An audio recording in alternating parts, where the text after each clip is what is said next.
Hello and welcome to another Play Better Chess video. And today I'm going to talk about what you can do to get better at chess. There's probably a lot of opinions on that and a lot of tips out there. I would say, you definitely want to play regularly because everything that you learn each time you play a game, you can try and put what you've learned into practice and see how it goes for you. And also, when you're trying to improve and learn a bunch of new things, you might actually get worse at first before you start getting better because you're trying to learn all this new information and incorporate it into your games. So don't be frustrated if you actually get a little worse before you get better.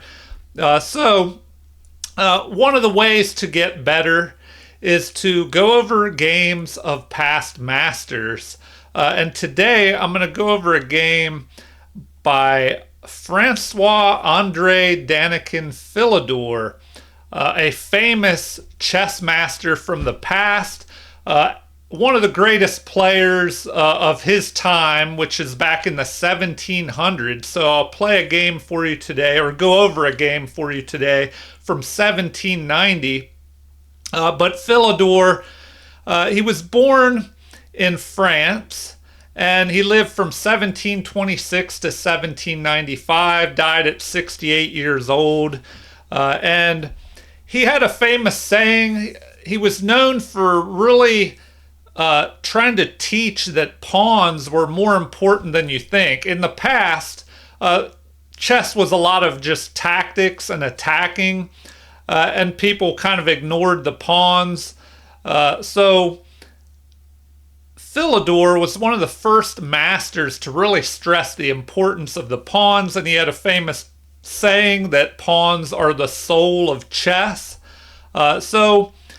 Also, the game that I'll go over here today is Philidor playing a Philidor defense, which was named after him. So we'll take a look at that too. Let me go and, before I continue, let me move this picture over a little bit, my image. All right, so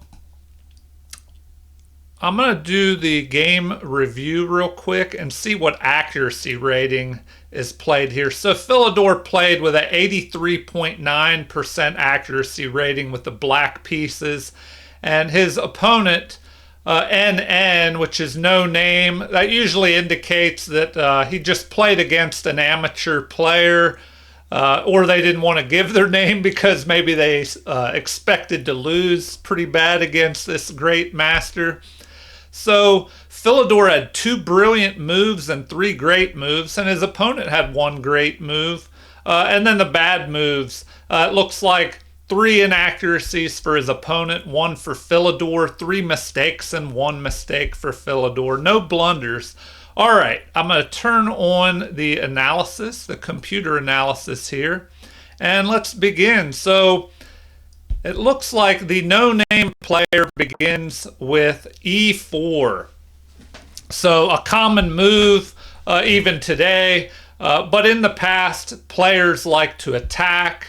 They relied more on tactics and not as much on strategy.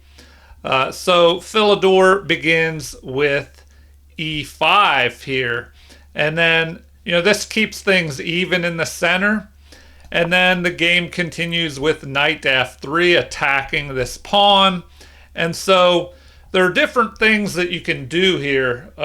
You could develop a knight and counterattack white's pawn. You could develop this knight here to defend the pawn.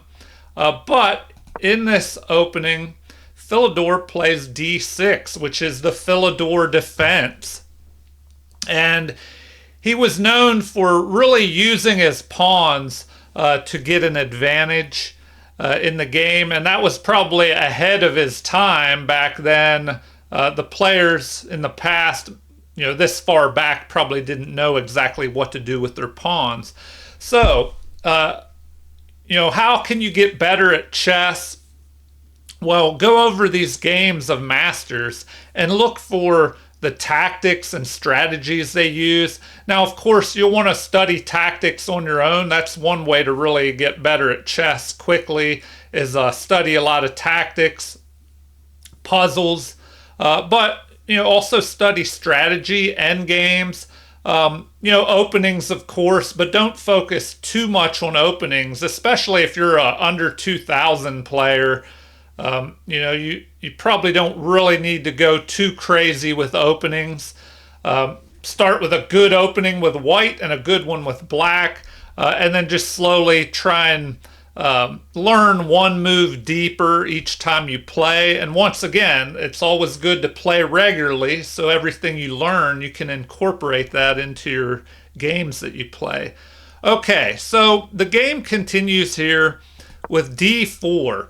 A good move here, which adds pressure on this pawn. So we have 2 attackers and only 1 defender. So what does Philidor do here? Now he's playing against a amateur opponent, so he can afford to take more chances.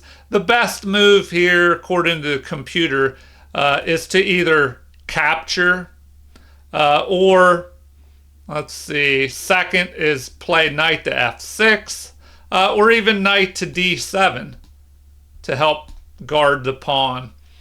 You play knight to f6, and that would attack white's pawn here. And then, you could relieve the tension in the center by capturing here. But, that would just bring white's knight towards the center, kind of improve its position a little bit. So let's see what Philidor does. He decides to play the Philidor counter gambit. So he's attacking the central pawn that's not protected. This also gives him some space on the queen side, on the king side, and he can jump his knight up here in behind the pawn and add more pressure to this pawn on e4. What is the best move for white here? Well, it looks like the best thing to do is to just go ahead and develop this bishop, which will cover the center and aim at this weak f7 square, which, now there's an opening to the king side here if the bishop lands here. And then in the future, the knight could jump up here, the queen could jump up here, and they could all target this weak f7 square, which is only protected by the king. All right, so instead, white decides to capture in the center. This is an inaccuracy. Once again, the computer recommends bishop to c4 here. So, if this pawn captures, queens could be traded off. So maybe this lower experienced amateur is trying to trade off the queens and get rid of some of the attacking force here in the game. So we have a capture by Philidor, playing the best move because now this knight is under attack here. So his opponent jumps forward, finding the best move, and the computer says this is a great move because now he's eyeing this. So let's see what happens. There's a chance of maybe the pawn pushing forward and then covering this. Of course, you have to be careful here. You do not want to just chase this knight away because there's also now a threat of queen checking the king here on h5. So the knight has jumped forward, and now the opponent plays d5, which is the best move in the position, keeping things blocked, protecting this central pawn, because white can castle here fairly quickly. Just move the bishop and he's castled in 2 moves, whereas black still has to move a knight, a bishop, and then get castled, and there's an opening here since the f-pawn is gone. So f4, a mistake by the amateur player. It looks like e6 would have been better, and then have a threat of the knight jumping in here with a fork on the queen and the rook over here. So after this mistake, Philidor plays an excellent move. He doesn't play the best move, which would be c6 apparently, according to the computer up here. But he just develops a bishop lining up on the king side here, maybe getting ready in the future to prevent the king from castling king side. All right, so we have c4, the best move in the position, threatening to try and open up the center. So c6 is played, defending the pawn. The knight adds more pressure to this pawn in the center on d5, and the game continues with knight developing and protecting. So a battle is being waged around this pawn in the center. And so always a good idea to improve your chess is learn how to fight for the center, especially these 4 central squares here. And we see a battle raging now around these central squares and pawns here. All right. The amateur makes a big mistake here. So bishop to e2 would have kept the game about even a slight edge for white. But now after this move, a big mistake. And it looks like we have an attack. Knight retreats. The best thing would have been, let's see. Looks like it would have been best to just capture here in the center, but then you go down in material. So we have a retreat. Black is able to castle the king to safety. Apparently, knight to f5 would have been a little bit better because then you're threatening a fork of the rook and the bishop here. So knight jumps forward, attacking the bishop. The bishop moves forward with check here, and now a block, which is the best move. And what does Philidor do here? Well, he captures the bishop. This allows white to develop the queen, and now there's a possibility of castling to the queen side for white. So Philidor, he tries to just push his pawns forward here and cause some kind of trouble. His opponent ignores this and pushes his pawn, gaining space on the queen side. This is an inaccuracy. It looks like it would have been better just to castle queen side, and then you'd have a rook and queen battery putting pressure on this pawn. Of course, the pawn could move forward here, but then there would be this backwards pawn on e4, which could be weak and a target. So pawn moves forward, an inaccuracy by Philidor. Apparently e3 would have been better, immediately attacking the queen. So the pawn is captured en passant here, and then a recapture with a discovered attack by the rook on the unprotected knight. The knight is protected with this b3 pawn push, and now bishop developed, trying to keep an eye on these 2 diagonals here. The game continues with white developing his light squared bishop as well, doing the same, eyeing these diagonals. So controlling the center and placing your pieces in the center, definitely a good idea. So I recommend, if you want to really improve your chess, try and go over a lot of games by past masters, especially for beginners out there. If you're just starting out, you definitely want to try and go over some older master games from the 17 and 1800s because they're a little bit easier to understand.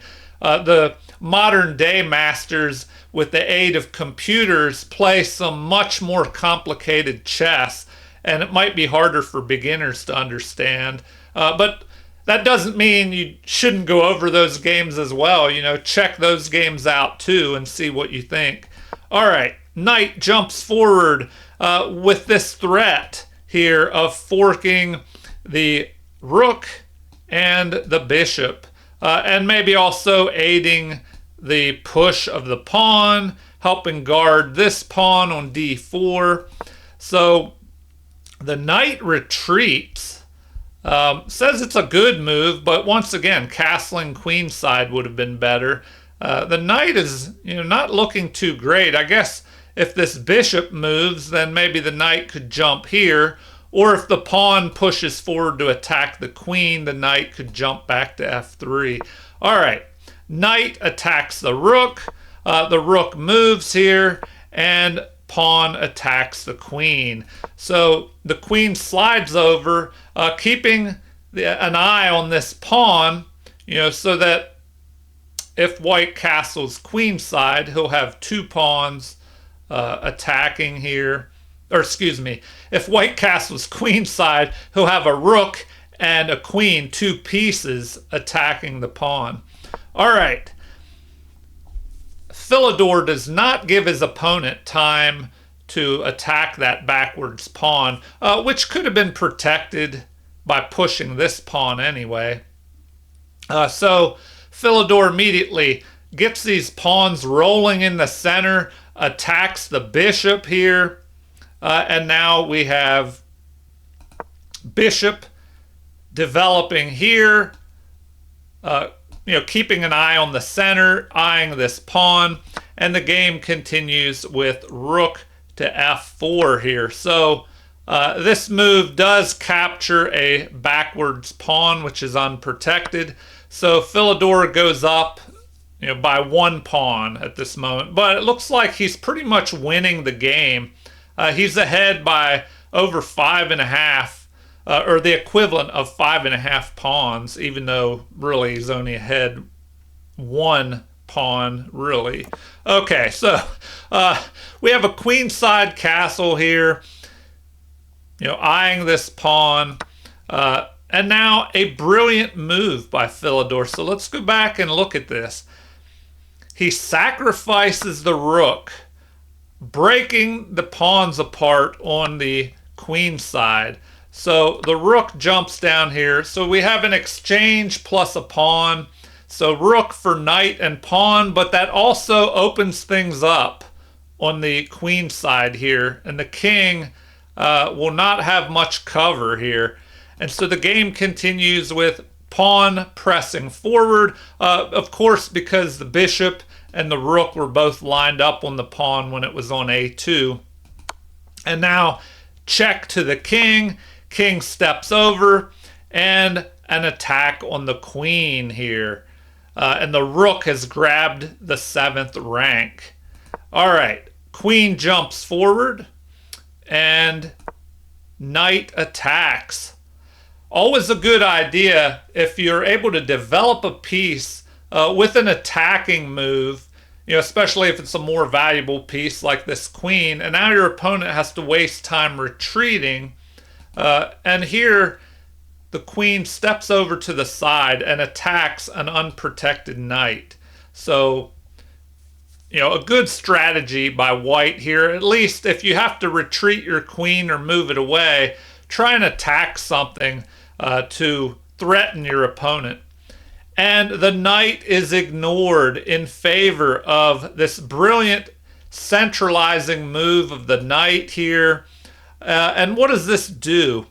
Well, the knight is closer to the opponent's position here. And, it's looking pretty dangerous for Philidor's amateur opponent. Let's see how it continues. Now, apparently, this no-name player has ignored the danger occurring over here and building up on the queen side around his king, and he goes after material. So now he's ahead by, looks like +3, but the game is pretty much over. And this is where it ended. after bishop to a2 check. The rook, of course, is protected by the pawn, and the bishop's protected by the rook. The king is getting trapped here. His only option is to run here, king to a1, but then the knight will be able to jump in here, delivering a mate, a checkmate. All right. Well, I hope you enjoyed this game by Andre Danikin, well, Francois Andre Danikin Philidor, a French player from the 1700s. This game was from 1790. And once again, I recommend for you to improve your chess and get better at chess, study tactics, strategy, endgames, openings. Focus on tactics, especially for beginners when you're first trying to improve. The better you get at tactics, the more you'll be able to attack your opponent and learn to defend against tactics as well. And so also play regularly to kind of incorporate what you learn into your own games, and definitely go over your games without the help of a computer at first. So go over your game by yourself, trying to see what you can figure out in your head. And then, after that, get the help of the computer and see what the computer shows that you missed. And also go over games like this of past masters, because these greatest players in chess throughout history have much to teach you. There's a lot you can learn by their playing style, their strategies and tactics and everything that they do. All right, well, feel free to leave any comments. Please like and subscribe to support the channel if you haven't already. Thank you for watching, and have a super chess day.